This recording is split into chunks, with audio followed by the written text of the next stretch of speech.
32 businesses, creating 800 jobs. However, we do realize that the number is way below what South Africa needs currently. That is why it's important for us to continue supporting these individuals. So we do welcome you, our partners, our panelists, our investors, to continue investing in this dream, to continue to aggressively support in responding to the challenges South Africa is facing. So I hope today is a start of an important conversation, and I look forward to our panelist discussions.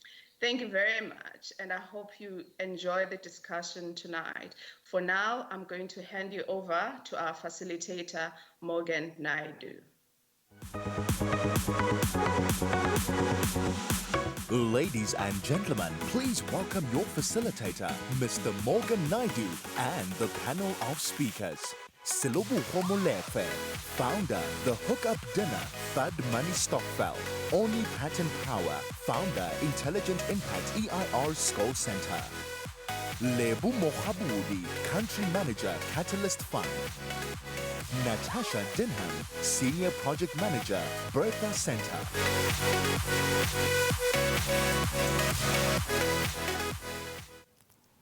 Hi everyone, I'm Morgan Naidu and I'm the venture coach at Alan Gray Orbis Foundation, part of the Entrepreneurship Leadership Office. We've got an exciting panel session today, and today is Innovative Startup Capital. And we have influential people on the panel session today, and it's funding specialists that are actually working within the South African startup ecosystem. So, I mean, when we look at the funding ecosystem in South Africa, we see that 94% of new businesses fail in their first year of operations. Why? Because of lack of funding. So when I look back at my entrepreneurship journey, I actually had zero capital when I started. You know, I was based on skills, and in 8 months, we actually broke even, and this was the services businesses. So, but now things are actually changing. You know, I'll share some more on that at a later stage. You guys can get contact with me. But what's really happening now? Things are changing, looking at more impact and sustainability. And we need to really think about the innovative startup capital and look at startups that, when we generally look at funding, it's around angel investors and venture capitalists, and we see this as two main sources. But, I mean, how do we think about funding innovatively? And we look at sources that are available, what other sources are available, when there are businesses that are looking to acquire funding, are they appropriate at the appropriate stage to find this particular funding for their business? And when we take a step back, and this also applies to large-scale companies, and if we look at sustainability and where it's going right now, a lot of companies are actually not factoring a lot of the sustainability costs into their financial statements or their balance sheets. And in the long term, this might be a potential problem for them. But without digressing too much, today's panel session is more about how do we use this panelists as influential people in this funding industry and ecosystem, you know, to assist us as entrepreneurs in terms of growth and what's funding available. And also, how do we take back what we gathering in this particular panel discussion and become high-impact entrepreneurs. So without further ado, I'm just going to allow the panelists to introduce themselves. And first up, we have Selebogo Molefe, and he's from THUDMoney Stokvel and the Hookup Dinner. The second, we have Aunnie Patton-Power, who's from Intelligent Impact. Third is Lebo Mokgabudi, and from Catalyst Fund. And lastly, Natasha Dingham from UCT Bertha Center. So I'll just go around allowing the panelists to introduce themselves, and we'll start with Selebogo Molefe. Thank you for having me. Sure. I'm not sure what I'm supposed to say from an intro point of view.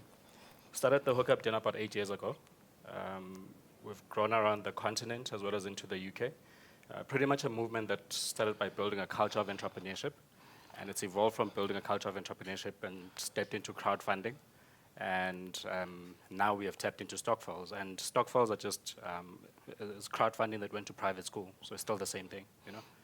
And over the years, about 2017, we started the People's Fund.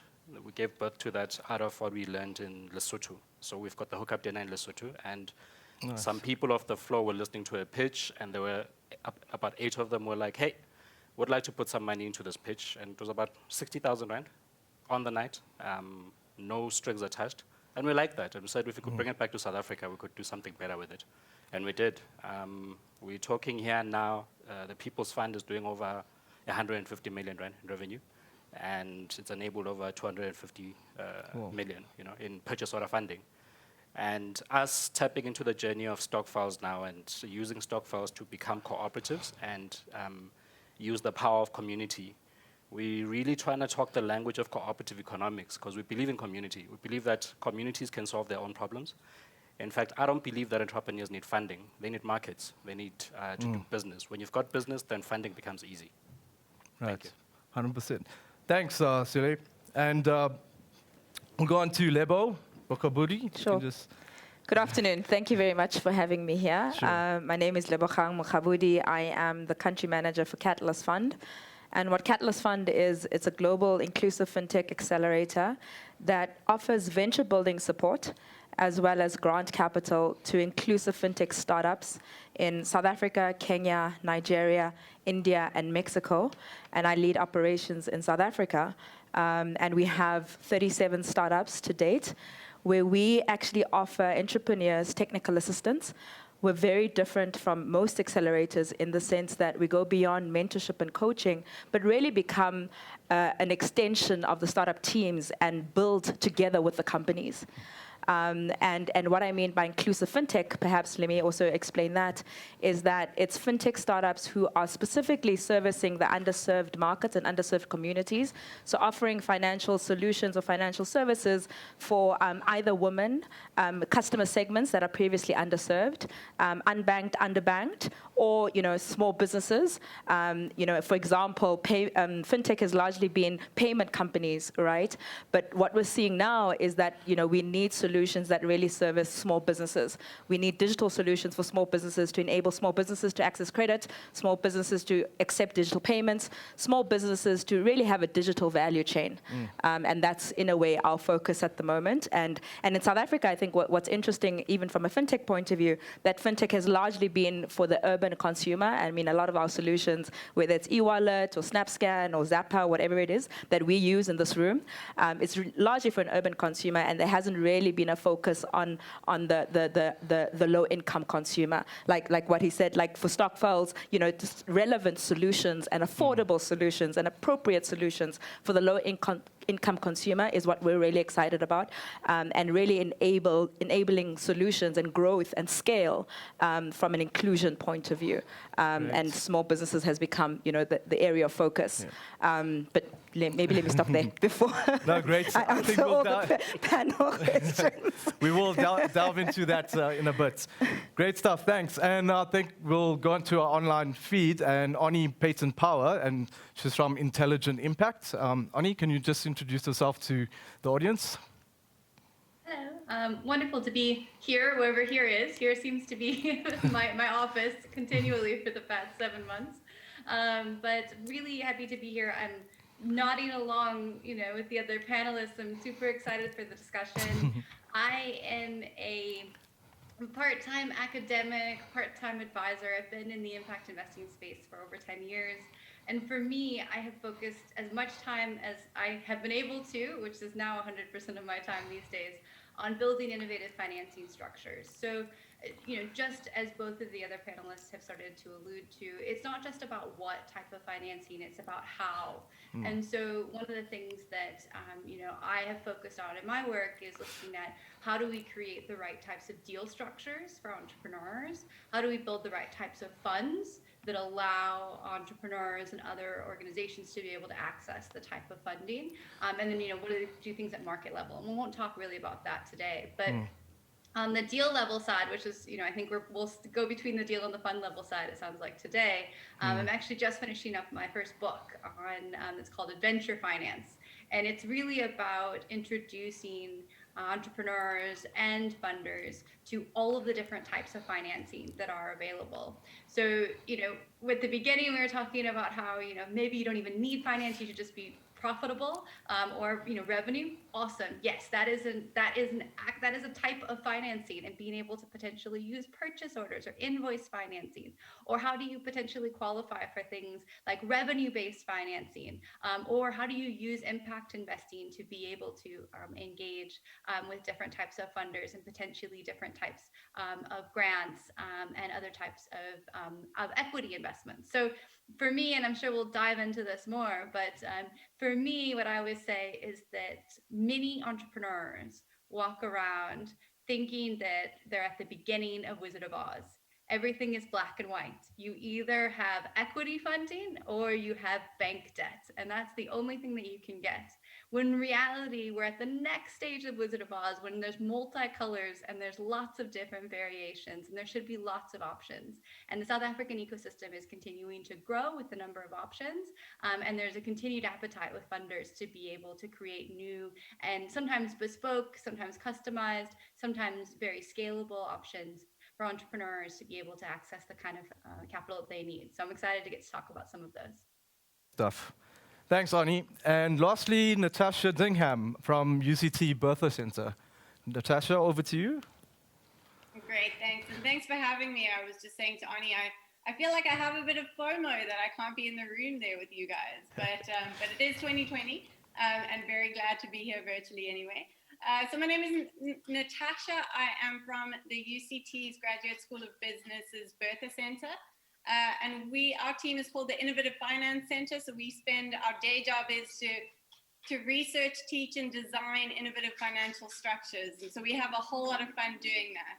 At the beginning of the year, we launched a fund called the Green Outcomes Fund, which came about because of the recognition that there is just a massive lack of finance for impactful small green businesses, particularly at the early stage where funders don't understand what they're doing.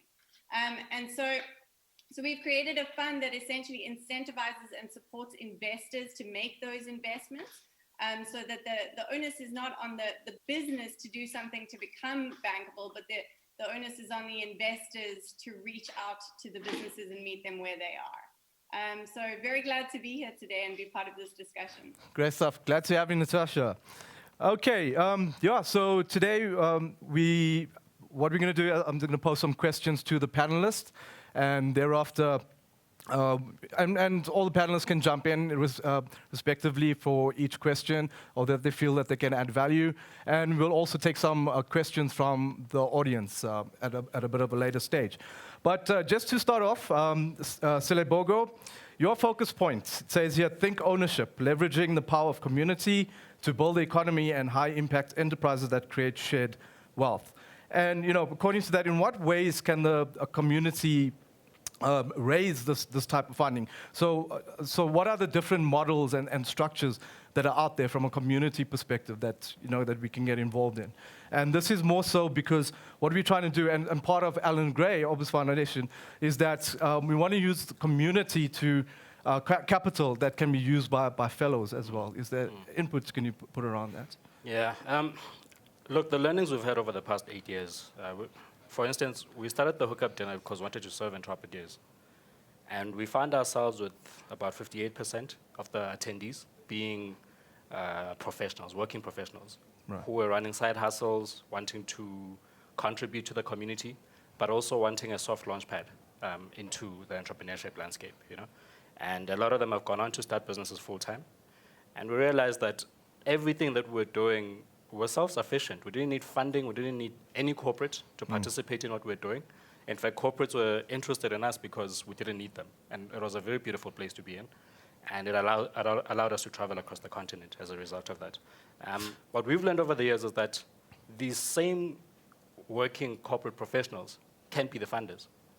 And by proving that model, it makes it easy for any formal financier to come to the table, because now there's a bit of traction. And what we've been trying to show our entrepreneurs over the years is get out there, get business first, get a bit of traction, build up, and don't try and follow the Silicon Valley too much, Valley model 100%. too much. This is Africa after all. Yeah. I mean, my colleague here said it well around how we constantly targeting urban markets with our fintech models. you know. Even the People's Fund, it's a website, you know. So it's a digital platform. And initially, we needed to prove at that level what we could do with the urban market. Yeah. And once we had validated our business model and our customers, we could then branch out into a broader market. And that required us to get a bit more into the traditional sphere, to start thinking about how do we call up people that have got POs but would never necessarily ever access a website, you know. And I'm trying to mix what we did with our crowdfunding on the People's Fund and what happened at the Hookup dinner to show you that these things interlink. Yeah. The working professionals were sitting there saying, Lebo, I want to contribute. I've got a bit of cash. I want to play here, but how do I benefit back? And we didn't have the answers back then. Right.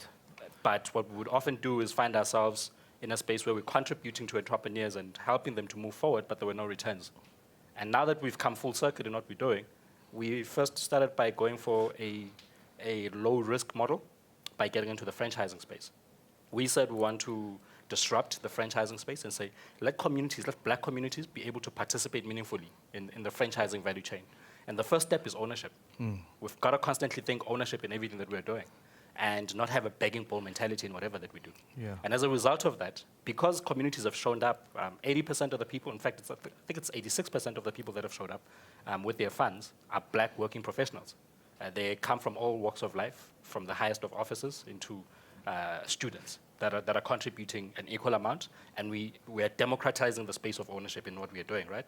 And we are saying, if we can gain enough traction in the space, buying into franchise stores, we can potentially start influencing the franchisors in the value chain and start thinking about how do you use our members to become some of the suppliers that are doing this. Why? Because we would have a big enough base. So we are thinking about this from that perspective, that communities can fund themselves. They just need a very clear goal, very clear plan, very clear vision as to what they're buying into. And therefore, that's where the opportunities are for entrepreneurs. If you're an entrepreneur that has got a very clear vision and you are not fooling around, there's a lot of people who sit behind their desks and come up with some ideas that they've Googled, and then they think, hey, boom, somebody's going to give me money. Are you ready to lose other people's money? And we are not ready to lose other people's money. And that has taught us a lot around managing risk over the years as entrepreneurs. Brilliant, excellent. So I love the fact that you may also mentioned that it is, when it comes to the funding and communities, it is an Africa involvement as well. Yeah. And so it actually goes to my next point. And Natasha, if you can just elaborate on what Selebogo mentioned. And I just want to touch on Natasha's focus point is that outcomes to drive impact, building international standards, incentives and impact measurements to encourage high impact responsibilities. So based on, from an Africa and community perspective, what does it mean for international standards? Because what we see is that, yes, Africa is a totally different market from the likes of the first world countries, Silicon Valley. And how would that actually work in South Africa? Because a lot of the companies that are coming down, they're coming in, yes, we do have high impact and we're bringing it, but they're not listening to much of the local voices here. So why can't we have more from working inside out instead of outside in? Can you maybe just give a perspective on that, on the international standards perspective, building that? Yeah, absolutely. I think that's a really important point, that we need to have more focus on building local and growing. And definitely one of the things that we wanted to do when we created the Green Outcomes Fund and in all of our work is to support small local entrepreneurs to become large. And so scaling and growth is incredibly important to us. And I think to your point on, impact here versus impact internationally, I think impact everywhere is the same. And that is obviously location dependent, and in Africa that might look slightly different, but really what we want to do is to create enterprises and support entrepreneurs that are going to make societies and the environment better. And so the approaches that we take to do that may differ, but ultimately, when it comes to international standards, what we're measuring is the same all over the world. So whether you're in Silicon Valley or East Africa, or South Africa, we want to make sure that the impact that's being had is one that's benefiting society and the planet. And small businesses are such a great way to do that, because we know that they really are the backbone of the economy, and that they support communities, and having that local presence just has such an amazing impact. Great. And in terms of from a local perspective, is there a possibility that South Africa, for one, and being an African country, have the ability to create our own international standards? And, we can, we're slightly more advanced than some of the African countries, but building that international standards and taking it to the rest of Africa, because there's a lot of similarities in how we operate with the rest of, and particularly from a funding perspective. Is that something that, that it could drive from South Africa perspective? And I know a lot of entrepreneurs want to expand globally, and the market that we would start off with is going to the rest of Africa and looking for the similarities. Will that be a possibility in that regard? So it depends what we're talking about when we say standards and in terms of measuring standards. But I think South Africa has a lot to offer, especially when it comes to supporting small businesses. We've got a thriving startup and small business culture in South Africa. And when it comes to measuring the impact of that, we've got a couple of players who are doing really good things there. It is still, in some senses, we're incredibly advanced, and in others, we're still kind of finding our feet. And so when it comes to impact measurement, there's a lot of disparity across the market in terms of some people doing that really well and others kind of figuring it out, and that really is the same across the world.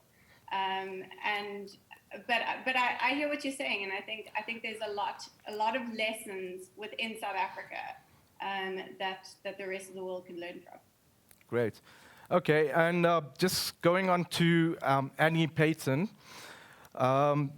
The focus point there was designing an evergreen fund with the right systems and technology to effectively measure impact and allocate capital and structure funds, and just leveraging off what Natasha mentioned as well. Okay, let's first start. What is exactly the evergreen fund, just for the audience? And when you mention the right systems and technology, what does the technology look like around, particularly around measuring the impact and allocating capital and structuring of funds? So an evergreen fund, which is just one type of funding structure that can be appropriate, is a funding structure that doesn't adhere to traditional fund life cycles. So traditionally, when we think about, so for instance, a debt fund might be a 10-15-year fund, and they make loans out, and then they have to have those loans be repaid, or they recycle those loans, which means that after a period of time, they're no longer able, because they have to return the money to their investors. With equity funds, it works generally on kind of a 10 to 12-year basis, where the equity investors have a couple of years to invest the capital. They normally spend about 5 years with the companies, and then after that time, they start to look to exit those companies, because they also have to return their capital to their investors. The problem with both of those things is that they aren't dependent on the actual entrepreneurial life cycle. So if you get a loan and the fund that you've got a loan from is closing up shop in 2 years, and you need to have that loan renewed, then that doesn't matter. If you're an equity funder and you've invested in a company and that company is growing well, but doesn't need to be sold, if you need to get the capital back to your investors, then you're going to have to force the sale of that company. So there's some real mismatch here around often how funders interact with businesses. And so an evergreen fund is a fund that is essentially, as is in the title, good forever, keeps going and going and going, so it's evergreen. Similar to a holding company, similar to a traditional company, also called an open-ended fund. These fund structures don't have these term lives, and so it allows funders to be able to meet entrepreneurs where they are.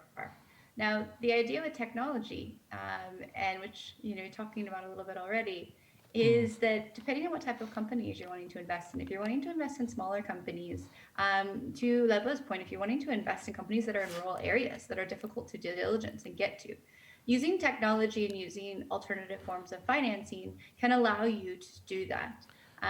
It means that you have to make sure that your technology is able to be used by those that are applying to it. So there's a lot of design thinking and like user-based design that needs to be done. So imagine a fund that, for instance, something like revenue-based financing, an evergreen fund that does revenue-based financing. There's an interesting organization in Mexico that what they've done is they've actually linked up to the Mexican tax authority. So what happens is they have companies that apply to them, and what they will do is they'll lend them up to 4 times their sales or the previous 3 months sales, and they have to pay that back as a percentage of revenue. Very similar to what, for instance, Yoko does. But for them to be able to do the diligence on that, all they do is they look at their monthly, essentially, tax receipts that have been put into the tax authority. So it takes them about 4 hours to do a due diligence on a very small company and about another day to get the money out. So it can be about 24 hours between when the entrepreneur actually asks for the capital and when it comes back, and then it is paid back, as I said, similar to what Yoko is doing as a percentage of their sales over time. That is a really flexible option for a lot of entrepreneurs to be able to get capital that works for them, to be able to use as working capital, et cetera. Now, that organization is constricted only really by the amount of capital that they have, not necessarily about the time that it takes to do due diligence. So, when we think about innovation and we think about meeting the needs of entrepreneurs, we literally have to think about everything. So, I love being able to talk about ownership, like we're talking about, and like geography. We need to look at the entire. So how is the fund structured? What type of technology does it use to be able to due diligence deals? What is the actual deal structure? Who's making the decisions? All of these things are things we need to think about as we're trying to essentially revolutionize how we get money to entrepreneurs. Great. So a lot of this comes in, and I see a lot of impact, right? It's everything: impact, sustainability, impact investment. So when we look at metrics, and you mentioned a lot on impact measurement, how do we decide in terms of what impact measures are important for the business? And I'll open it up to the panel if anyone would like to jump in on that. Or maybe, Aunnie, you can maybe start on that in terms of the metrics that we could decide on in terms of how do we go about deciding on what we measure and what's important from an impact perspective. Yeah. Absolutely. What's great is that we have made huge strides in impact measurement over the past few years. I've been in this space for 10 years, and 10 years ago, no one was speaking the same language. The good thing is there have been international standards similar to accounting standards that have been developed. So on the accounting side, there are programs that are slightly more, I would say, U.S. centric, called SASB, but it's interesting nonetheless, Sustainable Accounting Board. But the Global Impact Investing Network, GIN, has created a set of metrics that are called IRIS. That from the data that we've collected and research that we have done shows is the predominant use globally. So investors globally are using the IRIS metrics. They're using them in line with things like the SDGs, the Sustainable Development Goals, and something that has been developed globally as well. It's called the IMP, the Impact Management Project. So the nice thing to say is that you can go online to the GIN's website, GIN and IRIS, IRIS, and there's a set of metrics there. Now, metrics are one thing. How you actually collect the data is a whole nother thing. But the good thing to say is that really this space is coming together, and there's a lot more consensus around what you need to measure. How you measure it and how you make decisions around that data is still very up to the individual entrepreneur and the individual funder, but the actual metrics are there, and you can start to see other organizations that are collecting that. So, for instance, if you're doing off-grid solar energy, there's a set of metrics that off-grid solar energy investors and entrepreneurs are looking at around data use and access, and the number of the number of megawatts or kilowatts that are being deployed. So we're starting to get to where there's a lot more of a consensus around that. And technology is also helping to be able to collect data. I'm not saying it's easy, but the good thing is where we are versus where we were a few years ago, there's just a lot more consensus. Okay, great. And Selebogo, maybe from a community perspective, from a metrics perspective, how do you decide on what's important, particularly in your industry? Yeah. And I'll get to Lebo as well for her fintech side. Yeah. I think results, like, I like what she's saying. And I think NDS is doing a really great job in trying to standardize what we are doing locally. On our side, we realize that nobody banks on the entrepreneur that's starting out. So you've got to push them out there. I mean, if you think of entrepreneurs like Skinny Spoo Socks or the Lazy Makoti, or these are all the entrepreneurs we put out into the media platform. So they came and pitched on our platform initially. And the only way to help them prove that they've got something sustainable going here is by putting them out there and see what happens next. Put them in front of media, they gain traction, and as they say, the rest is history. But as they gain that type of traction and they're starting to create demand, then you work backwards. You're like, okay, now you've created a sales funnel. How do we help you actually build a business out of this thing? Because it was initially an idea. And that's been the mission over the years. It's a work in progress. And I think there's a lot to be said for local methods or for informal methods in terms of how businesses run. I mean, there's a lot of businesses that on paper don't make sense that we have come across on our platform. And yet, when you see the work that they've done in the last 2 years, it's an amazing journey. And I think what this speaks to for me is we tend to, when we run these programs generally, whether it's enterprise development or venture-based programs and stuff, we've got a lifespan, right? We're saying we want to run this program for 3 years, and you've got to have done something within those 3 years. But the average entrepreneur hasn't done anything quantifiable or sizable in 5 years, but they're still there, they're still standing. Yeah. The question is, are you betting on the jockey, or are you going to let them go? Skinny Spoo, we walked the journey with him for about 5 years before we could see something tangible out of him. The Lazy Makoti is only starting to really gain traction in the last 2 years, but we've walked the journey with her for about 6 years. And that means, from a community perspective, you've got a whole bunch of people around you who've got you, who are anchoring you, regardless of how you fall, regardless whether you are in a program or not, and in fact, feeding them into various programs as they arise. But at some point, they've got to exit from the ecosystem so that you are able to generate real success stories. And that takes a bit of time.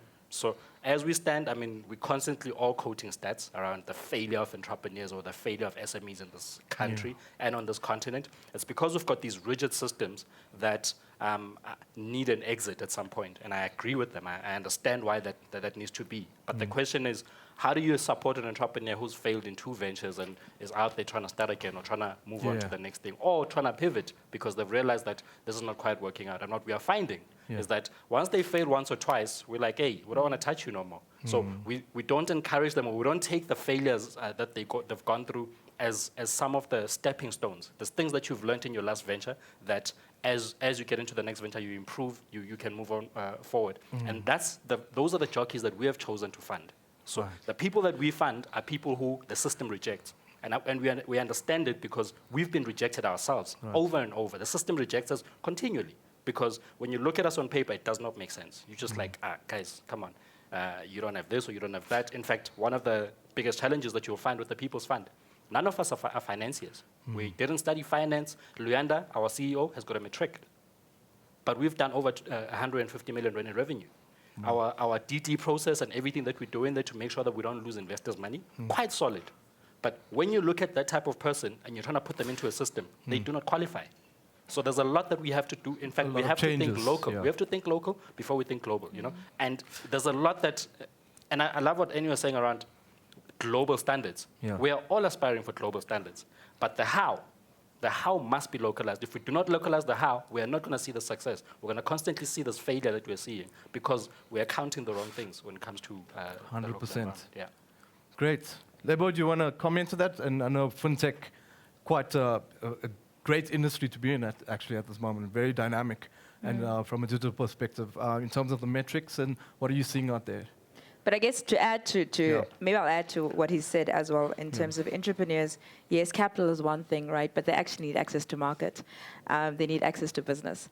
That's really what they need. And that's partly what we do, is that, yes, we give them grant capital, but as part of our role is also enable them to get access to markets. So we also develop relationships and partnerships with corporates, whether it's an FMCG partner, a bank, whatever it is, a distribution partner as well, because a lot of entrepreneurs actually struggle with that they build a business or a product or a solution, and then they get traction of 100 or 500 customers, but then they fall short, right, at some point. So they raise money from family and friends, or, great people who think, oh, great jockey, right? But then they run out of capital. And in this country and most emerging markets is that you have a shortage of venture capital, real venture capital.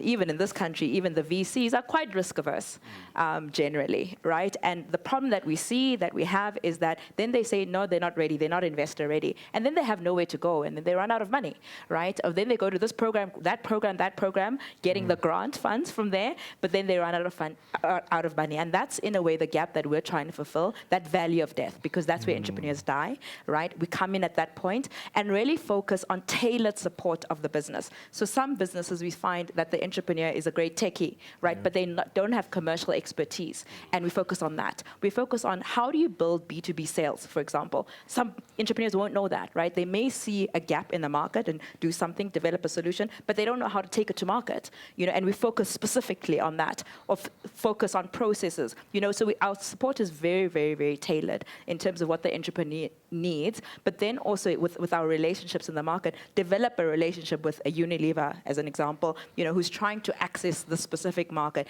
and they perhaps could, enable distribution, right, for that entrepreneur. So that synergy makes sense. But to your original question about impact, the first thing is context, right? You really need to understand the context, the local context, and I guess it's to the point that my colleague made, as well as Aunnie made, that it's the context on the ground, that, you look at a spaza shop owner. What is their context? Right now we're all talking digital solutions, great, but what's their current context, right? What do they have there? What's the cost of data? What is their literacy? If they have a smartphone, what do they use it for? How do they use a smartphone? It's not just about placing devices at spaza shops, which is what we previously did, in the financial services industry, at least that's my background, it's not just placing devices there and expect them to go digital.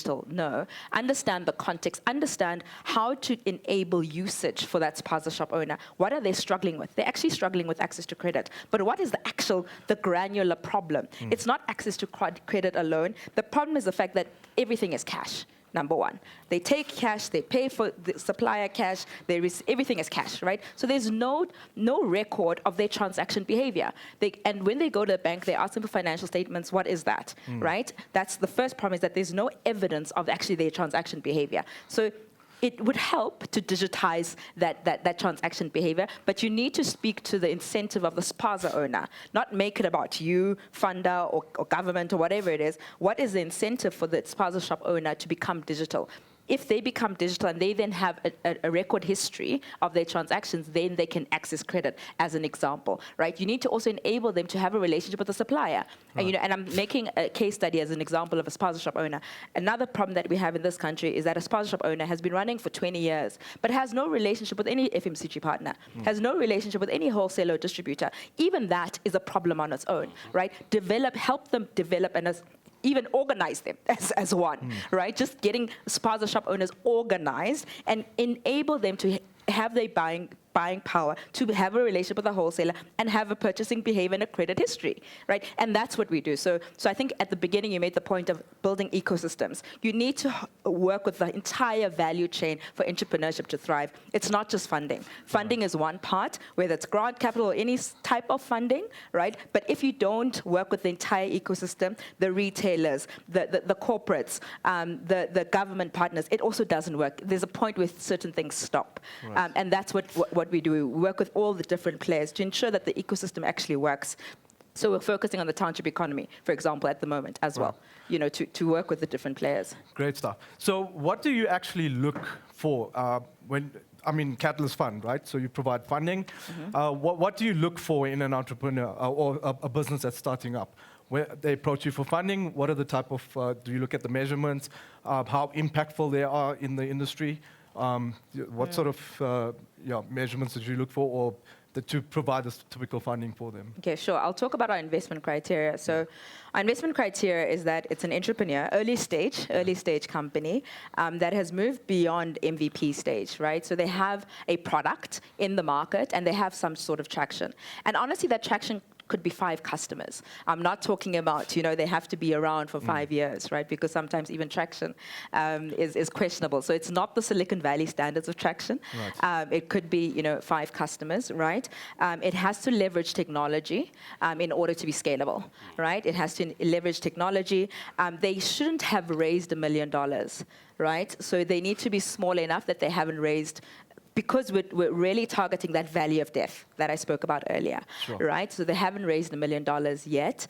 And then they also have to develop a solution, a financial services solution that is servicing underserved communities. Right. That could mean they have a solution of insurance, microinsurance. That could mean payments. And now fintech is actually embedded in so many things, right?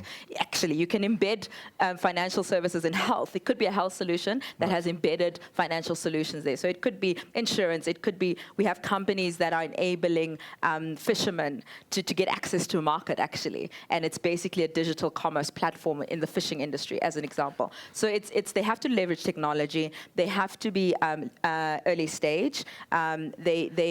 It has to service the underserved communities.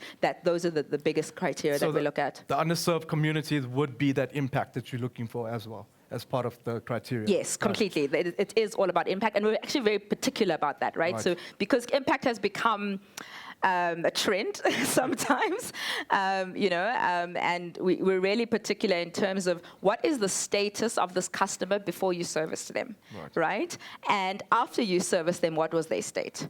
Right, but also we don't go. We go beyond financial inclusion. It's actually not just about inclusion, because inclusion largely historically was about enabling people to open bank accounts or wallets, right? And we've noticed that doesn't actually help. That's not inclusion, right? It's not about access only. It's about affordable solutions. One, are you enabling affordable solutions? Are you actually enabling this person to be financially better? So we talk about financial health and financial well-being. Are you enabling this person to be better? Social development. No, better in terms of from financial health, right? So just enabling access to credit, and they're just using that credit to pay off other credit and more credit. Is that financially healthy? So it's all about also sustainability, right? Because it's not just about, giving services and people have access. No, but what is their financial health? Because it's about sustainability. And I make that example because, for instance, in Kenya right now, we have a challenge where we have a lot of credit providers who are enabling people to get access to microcredit, right? But that is actually not enabling their financial health. Because if you're giving someone access to credit to pay off gambling, is that actually solving a problem? Probably not. No. Good. I love that example. Very nice. Before I go to the next question, we have a question from the audience. Hi, everyone. Thanks, Morgan. We are live on Hopin and taking some questions. Tamron Roberts would like to know from all the panel members, what are the top 5 categories that you are seeing as top priorities for investors right now? So which industries are ripe? And we have a second question from Arnold Sigagu, who's asking Aunnie specifically, which types of funds are suited for developing a startup and small and medium businesses in countries like SA?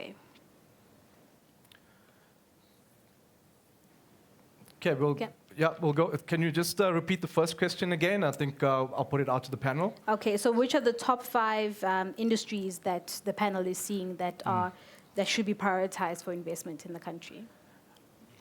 Maybe Natasha, from a GSB perspective, I've seen a lot of impact investing when I looked at some of your sites. Maybe you want to comment on that as well? Yeah, sure. So 2020 has been an interesting year, and I think that a lot of investors have been relooking at their strategies and starting with, thinking about where the sectors are going to be that are going to be important. And one of the things that we've seen, and I'm not going to list 5, I'm going to hand it over to the other panel members to jump in as well. But one of the things that we've seen that has really kind of become interesting over the last year is investments into food security. So that could be agriculture, that could be building up smallholder farmers, with the recognition that, I guess, with everything else in the world being uncertain, the one thing we're sure about is that we're going to need to feed people. And so, especially when it comes to tech innovations around supply chains and food security, that's one of the things that we've seen. The other one, of course, and this is very obvious in 2020, is healthcare and health tech. With the recognition that 2020 has brought that really we need to be prioritizing how we look at health. And then, as you already mentioned, Morgan, I think big, and I hope it's not a trend, I hope it's a long-term thing, is impact investing, and for investors to look at how the businesses that they fund are really affecting society and the planet, and that's a lot where we come in with the Green Outcomes Fund in terms of supporting investors to be able to make those investments into green, which up until now hasn't happened as much as it probably should have. So I'd say those are my top three picks, and I'm curious to hear what everybody else thinks. I'd say food security, healthcare, and impact investing, which is hopefully going to be around for the long term.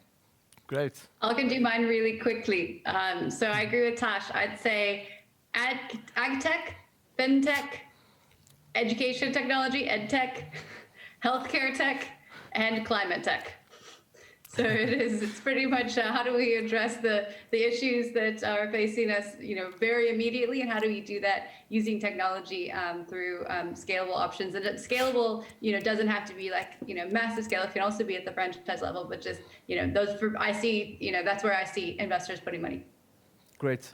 And I guess added to that, it's enabling a consumer to get access to any goods and services at home, right? Firstly, because we're kind of forced to do that for a long time. But also we're seeing a lot of digital commerce platforms that are being invested in, where people can access stock at home. So because, yes, there was a huge surge of e-commerce businesses, but e-commerce even in the township economy. M-commerce, in previously in areas where M-commerce was not a thing. So how do you enable the small business or the market owner to access stock, right, from their actual business? We're seeing a lot of that throughout emerging markets, South Africa, Ghana, but yes, even in South Africa, a lot of digital commerce solutions. And people, I'm seeing also entrepreneurs, a lot of them are starting businesses where they can actually enable people to order, right, and get deliveries at home. I'm sure you've seen a lot of that now, more than ever. Yeah. Yeah. I'm actually working with a few mentees out in Ghana and quite a few African countries around there because they find a need for that particular segment. Selebogo? Well, for me, it's food security. Food security. Yeah. Okay. Leave it at that. Okay, great. Before we go to the next question, just leveraging on that, we see that, yes, these are the type of investments that are happening and funding that's out there. But in terms of how do we incentivize entrepreneurs to actually be more involved in this, where if they are seeing that they are being involved in terms of, from an impact perspective, that they will attract this necessary funding, impact investment, if I can say, or investment funding around that. Anyone wants to comment on that? I think I misunderstand you. It's your question. So how do we incentivize entrepreneurs to be more impactful, so that to get in this particular industries, that they are aware that these particular industries, the five that we just mentioned, that these are what's available, and in terms of incentives and impact measurements around that. So, I mean, I guess the question is, what is entrepreneurship, right? Yeah. What is an entrepreneur? Ultimately, an entrepreneur is solving a problem. Ultimately, right? And that should be approached. They shouldn't be incentivized to start a business if they, I don't think, it's a problem that they see, either they experience or they see around them, and they then want to build a solution to solve a problem, right? And when you say impact, I remember a while ago somebody said something interesting, that in the Africa context, or an emerging market, Africa context, is that actually a lot of business, whatever business you start, if it really scales, it will have impact. Right. So starting with impact in mind may not be the right way, Yeah. maybe. Start a business, solve a problem, and actually solve a pain point for a sizable amount of people, right? And if it grows in this country, for it to grow, it will probably have impact, because impact is layered, right? Yeah. Impact is either inclusion, impact is solving in a rural economy, but impact is also creating jobs, right? So if your business is huge and it employs a lot of people, that is impact on its own.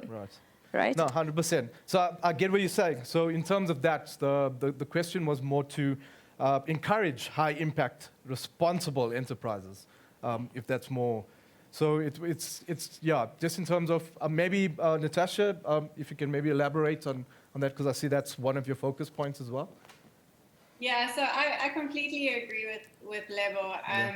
I think that and I realize that we're in a space where we see a lot of this, so I'm a little bit biased, but I think that exactly to Lebo's point, entrepreneurs start to solve a problem, and they're there to fix something a gap that they've seen, and in doing so, small businesses we know they're the backbone of the economy. They're the ones that are I don't want to put all our eggs in their basket, but they're the ones that are gonna save us.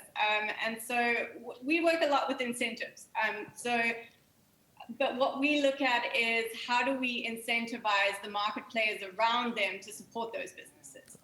So what support structures can we put in place to help the people who should help them?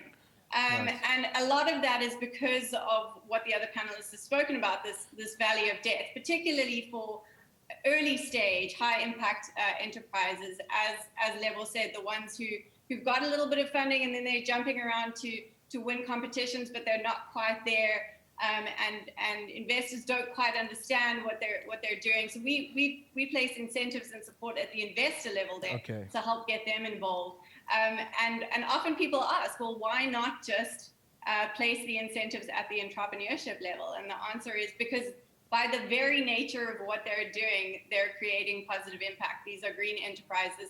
We don't need to incentivize them to do anything. If they just run their business, they're going to do great. What we need to do is incentivize the ecosystem to provide the support that they need. Great. Another mismatch that's in the marketplace right now is, so you go and start a business, but you can't actually afford the skills that you need for the level that you must be building your startup at. So I think there's a lot of value that can be offered. I mean, I'm often advocating for corporates to enable their working professionals to volunteer into startups. You know, like when you think about the idea of CSI, can we evolve? Can we stop thinking about we're going to paint a school or whatever? Like, can a lot of the skilled people sit around the table and find ways of helping startups that are actually building something of value that can grow and actually create jobs in the future? You know, so there's something around there that there's a missing opportunity for skills, as well as there's a lot of corporate professionals who are willing to jump out, but they see the failure on the other side, and then they don't feel like there's enough of an incentive to go to the other side. And a lot of them jump, we see them because they come to our side, and they fall flat. And that is discouraging. So they have their tail between their legs and they go back into corporate. Whereas you should be finding ways of enabling these people to, you know, give them a soft launch pad, give them a bit of runway, and allow them to do what they can do because they have the skills, which is often the mismatch with startups. There's not enough of the right skills to actually start the businesses. Great. Good stuff. Okay, back to the audience. We have a question. Yes. So the AGOF community is 513 fellows strong community. How can the fellows collaborate and come together to actually fund themselves and to also develop funding models that would work for the community instead of looking outward? I think that's a question mostly posed to Lebo. They've got to stop expecting a handout. Nobody's coming to save you. It's just not there. And secondly, nobody cares. I certainly don't care. I've got my own problems at home. I look at my daughters and I'm thinking, how am I going to solve my daughters' problems? Because I want a bright future for them. So when they start thinking that, when they start seeing that nobody's coming to save them, it becomes easier to look inward. And often inward, there's so much that we can do collectively, you know. And also, let's get rid of the hero syndrome.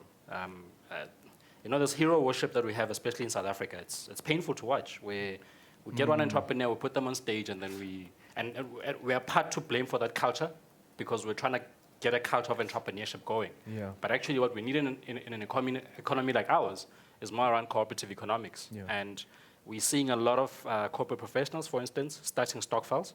I urge more and more to do these things. And Stokvels are not a South African thing, they're a global thing, right? It just speaks to community, finding a common purpose and doing something about it. And there will be people with different skill sets. And a biggest part of that is accountability. So we all want to solve the problem, but can we get to a point where we are holding each other accountable to specific roles that we can play, and then we have a spirit of contribution and open learning and being able to be teachable. There's a lot that we do not know that we think we know, and often whatever idea that we have, when we hit the marketplace, it often fails, because the marketplace has got its own responses, it's got its own triggers, and most of the time, it's not in the way that you thought that it would be received. And therefore, are we adaptable? Are we agile in our thinking? Are we allowing ourselves to say, okay, we said we were going to launch X, it didn't work, we tested very quickly with the customers and they didn't like it, how are we going to improve this? And this can happen amongst the skill set that we already have, without even any funding, just amongst ourselves. And I mean, I often tell even people that are on learnerships, like, if you're on a learnership and you're getting 3.6, if there's 10 of you and you're just taking 10% aside and you're saying, we want to start something together with this thing, that's where it starts. There's no funder who's going to come for you up until you've built a bit of traction in some form or the other. We started our Stokvel at the height of the pandemic in June, and we've raised close to 3 million rand. And as a result, because we're buying 2 stores that we've proven without anybody else speaking to us, we said, we're going to buy franchises, we've raised the money, here it is. Funders are flocking in and they're saying, can we play? And we're saying, hang on, we're still figuring this thing out. And that's where you want to find yourself, where you are empowered in your decision-making and you're taking ownership of the process, because then things become a whole lot easier. They become a whole lot clearer because you're not desperate in your thinking. You are led by purpose, and you've got a very clear mission of why you're doing what you're doing. Thanks. Perhaps if I could add to that, to the question about the fellows, is the first thing is to start the business, right? Don't wait in terms of where's their funding. Start the business, number one, but also collaboration. So I see it a lot where, a founder or an entrepreneur wants to start a business and they want to go at it alone, right? I think, more collaboration, because actually investors invest in teams. Not in a person, right? So start the business and, look at 5 other fellows and come together and have complementary skills and go out into the market and do the business. And the business will then attract revenue and see customers as funders rather than VC or investors. Good. Natasha, you also want to add to that? I don't want to add too much, but I want to echo what Lebo said about see customers as funders rather than investors. And I think one of the things that we see much too often in this space is entrepreneurs starting business and thinking the first thing they need is a big injection of investment. And a lot of the time, all they need is to get the business model right, and then you don't need an investor. And at some point you will, but I would encourage when you start a business to really look at using customers as revenue rather than investors until you absolutely need to. Great. Aunnie? I hope that was recorded, because those few minutes right there were just like golden advice for founders that people don't generally get, particularly on a funding panel. So I just want to commend absolutely start, get going, and then you figure out what type of funding you need. And I think, we touched on exits really, really briefly, but, a lot of organizations, and just globally, and this is what my book is on, is think that venture capital is the only type of risk capital. And that's just not correct. What the People's Fund is doing is showing that there's different ways to put money to work. The Catalyst Fund is using grant capital and other ways of being able to engage with entrepreneurs. There's ideas like structured exits, which are redeemable equity, where entrepreneurs can actually buy back their equity. There are things like invoice factoring, where you can actually sell your receivables, which we kind of just started to discuss. There's so many different ways that you can fund your business and still own it. And I think that most founders go straight to, I want to sell part of my business to someone else. And sometimes that's right. but there's so many more steps that you can go to potentially before you get there. And so, or even once you get there, there's just so many more options. And so I just encourage founders to listen to everything that's been said, but also just, go out, do your research, understand different ways that you can both internally and externally fund your business. Because, just getting a check from someone for a portion of the ownership is not necessarily the right option, even if you can get it. Absolutely. So I definitely agree with that, because from a business perspective, you need to understand exactly where your business is, perform the research, understand what type of funding you actually require at that specific stage, because giving up equity can be at your loss in the long run, and it just keeps the business together in terms of ownership perspective. If I can go to the next audience question. Yeah. 2 questions. Mesh wants to know, so a lot of our fellows are kind of doing side hustling and they're looking to go full-time into the business. What would the panelists share about that? Just advice. And then the second question directed to Lebo, Molefe. What are the regulatory implications of pooling capital from communities with the goal of investing in startups?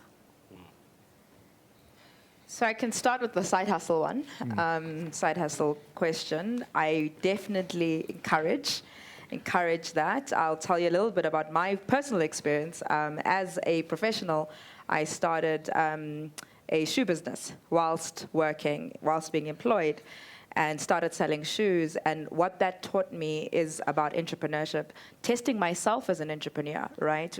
It sounds nice to say, I want to be an entrepreneur or run a business, but until you go out into the market and sell something, right? Do you know whether you handle it, right? Are you an entrepreneur? So that side hustle will, first of all, help you understand how to get customers, how to develop value in a market, how to research, but it'll also teach you whether your research is actually desktop research and the truth on the ground is 2 different things. And you'll learn that. You'll learn the disparity between building a financial model with a nice hockey stick and the truth on the ground about actually when you make revenue. You'll learn things like, in management accounting and accounting, we learn all these great things about financial statements, but you'll learn that truth in practice on the ground and how long certain things take. You will learn how to deal with suppliers. You'll learn all of that in a safe pad in a way whilst you're employed. So I definitely encourage it just to test yourself, test the market, test how quickly you respond to the market. And once you test that and let the market almost say to you, now you're ready to step out, there is a business. Let the market say that, not you.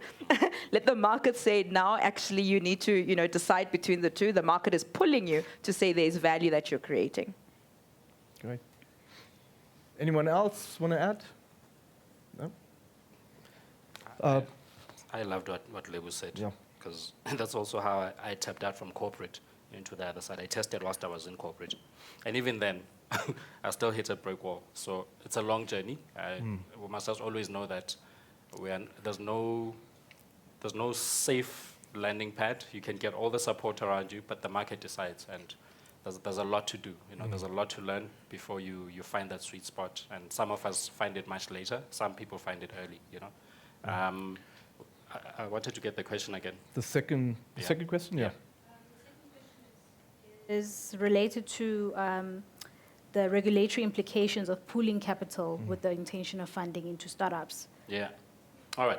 I think it all boils down to the type of funding that you are thinking about. For us, it's crowdfunding. And we've been working very closely with the regulatory authorities because in South Africa, there hasn't been a very clear regulation process around crowdfunding.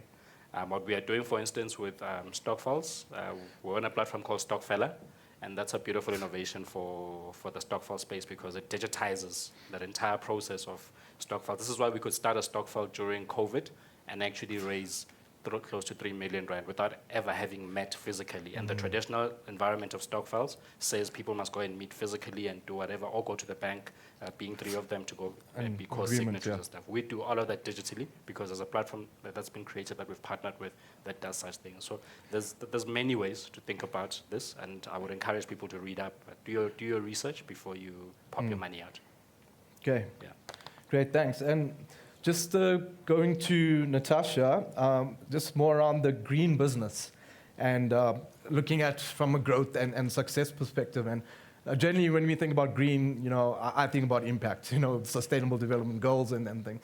Maybe just talk around that. I'm quite interested in that, around the green business that you mentioned. Sure. So, we've spoken so much about how much of an impact small businesses have on society and on the economy, and green businesses do all that, and they have an impact on the planet. Right. So green businesses really do have incredible potential in terms of the people and planet impact that they offer. But what we also see is that they find it incredibly difficult to access finance, and there are a lot of good reasons for that. The one is often they're in that valley of death that we were talking about. They just as any business of that size, they struggle to access finance. But in addition to that, they very often operate in spaces that funders and financiers are not familiar with and don't understand. They're often innovative. They're often doing new and exciting things that investors haven't seen before, and when investors haven't seen something before, they generally see it as risky, and we know investors don't like this.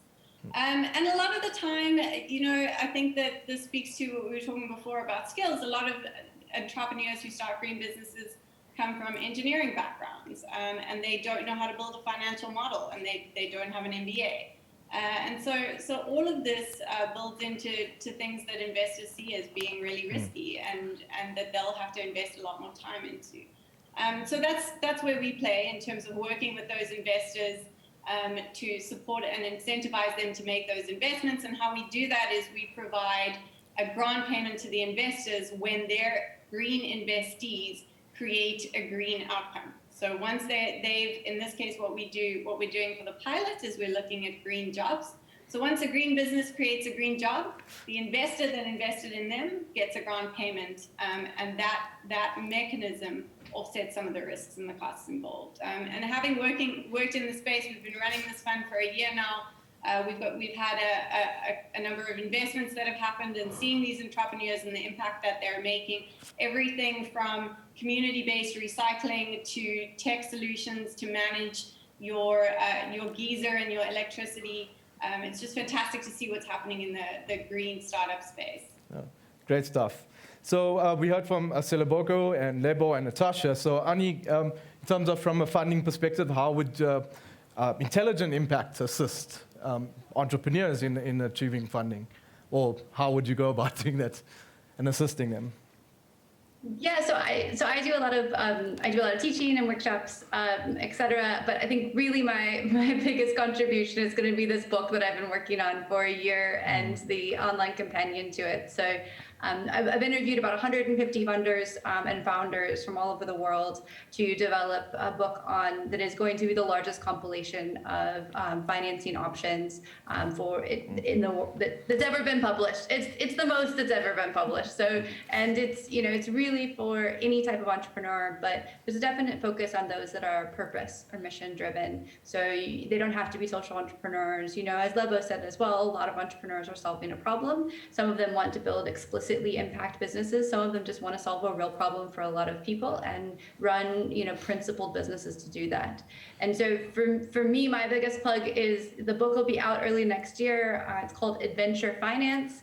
And what I've really tried to do with it is to create a guide, a plain language, super approachable. It's a book of stories, guide to being able to understand what types of options are and what's right for you, for where you are as a business. And I'm hoping to build on that. The next book that I'm going to write is the same thing, but on funds.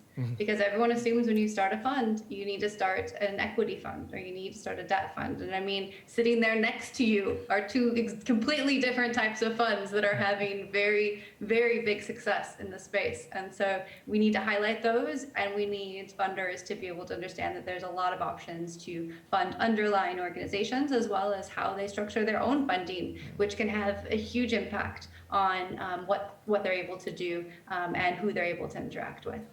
Great. So before I close off, no questions. All right, so just my last comment. We're seeing a lot of even corporates now incorporating their sustainability, their costs around impact. And I mean, without that, your financials are overinflated, I would presume, because a lot of the measures and international standards that are coming down from a global perspective are making that change. So what advice can you give in terms of for entrepreneurs that we start incorporating these impacts in our financial statements, and how important is that for them for sustainability? Anyone wants to comment on that? Yeah. Tough one. Not my strength. Okay. Okay, no, that's fine. So I guess we have to incorporate impact into the business, particularly our financials. When we see that, from a climate change, global warming, it really has an impact. And when we look at petroleum companies, they're not going to be sustainable if they don't incorporate these things in their financial statements. Okay, so thank you to all the panelists. I hope everyone enjoyed that session. And I love the advice. I love the real what is actually happening in South Africa and what feedback we can get, and especially from UCT as well, the advice that we get. So to end, one sentence on advice on impact that we could give to the fellows, to the entrepreneurs. I'll go around, the panelists. On my end, look, business is built at the speed of trust. Yeah. And for that to happen, you've got to be accountable. And if you're not willing to be accountable, forget it. Nobody's going to invest in you. Okay, great. Lebo? I guess reiterating start. Don't wait to get the funding. Start the business. And I guess my one clip is that I am looking for female fintech founders. If there are any female fintech founders, please get hold of me. I'm currently seeking that. Great. Aunnie, over to you. So I will echo that too. I have not mentioned it, but I am also an angel investor with an organization called Dazzle. And we are looking for also female funders that are looking for early stage capital, and we would love to. It's just in South Africa, so we'd love to talk with you if you're at the early stages. Please look us up. You can find us at Dazzle Angels. And then my final word of advice would be just know who you are and what you want before you go out and look for any type of capital. Because if you don't know who you are, then the capital that you're going to get might push you towards things that you don't necessarily want to do. So know who you are before you go out and get capital. Great. Natasha? Yeah, my very short advice would be similar to what has been said already, and solve a real problem, and do that keeping in mind society and the environment, but solve a real problem. And my quick plug is if you are going to solve a real problem in the green space, please do consider the Green Outcomes Fund. Hopefully we can help you out with accessing finance there. But all the best to the fellows, and you guys are doing great things. Great stuff. Thanks, panelists. Thanks, everyone, for joining us. And, Ellen Gray Orbis Foundation. And I'll hand you over back to the MC. Thank you. Thanks.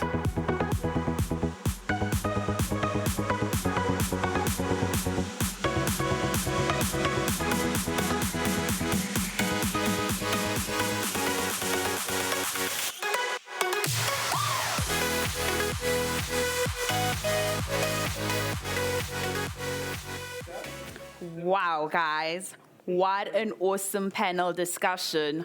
I don't know what you guys thought, but I thought it was mind-blowing.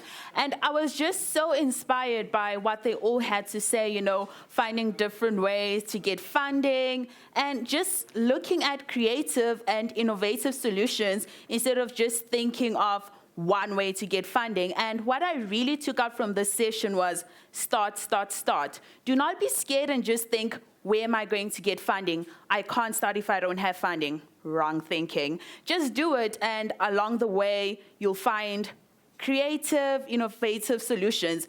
But the one thing I also learned is collaboration, which ties in what Octavia said in the earlier session, whereby find team members, find co-founders. Don't just work alone. So use the community that you have in order to get financing, or you never know what skill someone else has, which could come to your advantage. Thank you, guys, and please do keep on engaging, like, share, comment on all our social media platforms. I'm just going to go over the competitions we're having. Yes, guys, competitions and giveaways. Awesome, awesome, awesome.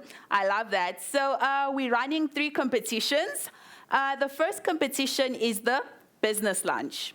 And 2 lucky people, open to fellows and open to the wider community as well, can win themselves a lunch with a South African entrepreneur of their choosing. What do you have to do to be in the running to win this? 2 simple things. You have to be registered to attend at least 2 events. And by registered, we don't mean just register and do not attend, but you have to register and attend the events. And you also have to go on our social media platforms and tell us what this business lunch will mean for your business. Second competition that we're running is we are giving away 5 SAGE licenses to 5 lucky individuals, open to the wider community and to the fellows as well. What do you have to do to win? Well, 2 simple things as well. You have to attend the Fireside SAGE chat, which will be happening tomorrow at 1 p.m. So it will be running from 1 p.m. till 2 p.m. You also have to go on our social media platforms and tell us what a SAGE license would mean for your business. And the following competition is only open to the fellows. So sorry, public. And this one lucky fellow stands a chance to win their business branding and marketing package to the value of 15,000 Rand. Yes, you had that correctly. 15,000 Rand, guys.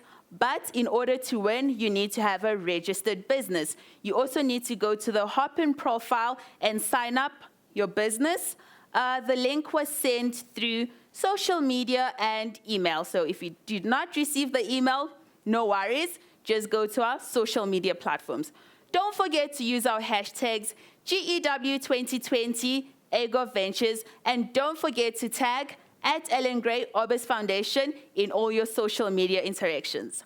I'll see you tomorrow. We'll see you tomorrow. You might not see me, who knows? I'll just give you a rundown of what will be happening tomorrow. So tomorrow we have the Grow Planning session, which will take place from 9 a.m. till 4 p.m. After that, we'll also be having a network roulette, which will be taking place from 12 p.m. till 12:45, so till 1:45. We'll also have the SAGE Fireside chat, which you have to be registered and have to attend if you want to be one of the lucky 5 SAGE license winners. Then we'll have the Ecosystem Forum, which will be looking at the entrepreneurship ecosystem. Continue chatting, networking among yourselves. Tell your friends to hop in onto Hopin.